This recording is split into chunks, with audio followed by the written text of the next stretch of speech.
Assalamu alaikum সবাই। Welcome to our first ever cooking video beloved brothers and sisters. আজকের recipe হচ্ছে আমাদের অনেকেরই পছন্দের শুটকি ভর্তা। একদম রান্না না জানলেও আপনারা এই সহজ রেসিপি ঠিকমতো ফলো করলে অনেক মজাদার শুটকি ভর্তা বাসায় বানাতে পারবেন। তাহলে আর দেরি না করে লেটস গেট স্টার্টেড। শুটকি ভর্তার জন্য আমাদের প্রয়োজন শুটকি, সরিষার তেল, পেঁয়াজ, রসুন, শুকনো মরিচ, গুঁড়ো মরিচ এবং লবণ।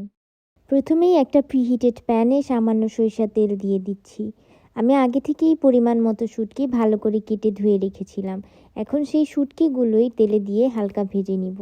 আমি আগে থেকেই পেঁয়াজ রসুন কেটে রেখেছিলাম। এখন আমি রসুন কোয়া এবং শুকনো মরিচগুলো হালকা ভেজে নিব। সবগুলো উপকরণ ঠান্ডা হয়ে আসলে আমি এক এক করে সবকিছু ব্লেন্ডারে দিয়ে দিচ্ছি।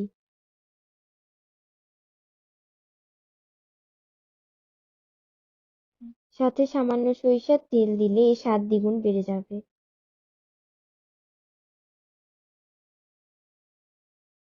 সব উপকরণগুলো যখন মিহি হয়ে আসবে তখন শুটকির মিক্সচারটা আলাদা প্লেটে রেখে দিব।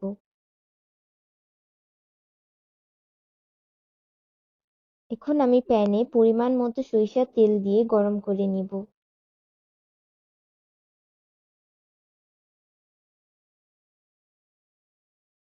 গরম হয়ে গেলে এর মধ্যে দিয়ে দিব আগে থেকে কেটে রাখা পেঁয়াজ কুচি।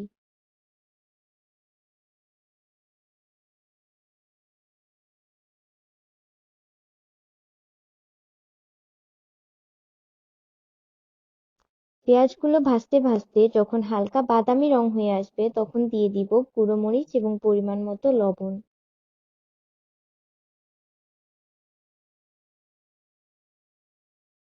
এরপর মশলায় কিছুটা পানি দিয়ে ভালোভাবে কিছু সময় কষিয়ে নিব।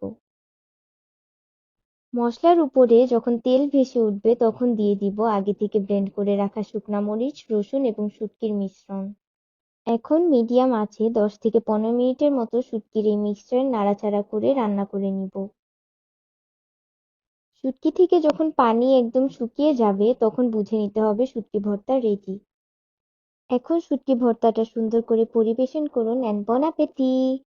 Please subscribe to our YouTube channel and hit the bell icon, and also follow us on Facebook, Instagram and TikTok. Link description এ দেওয়া আছে। Finally, don't forget to like, share and comment. Bonne journée!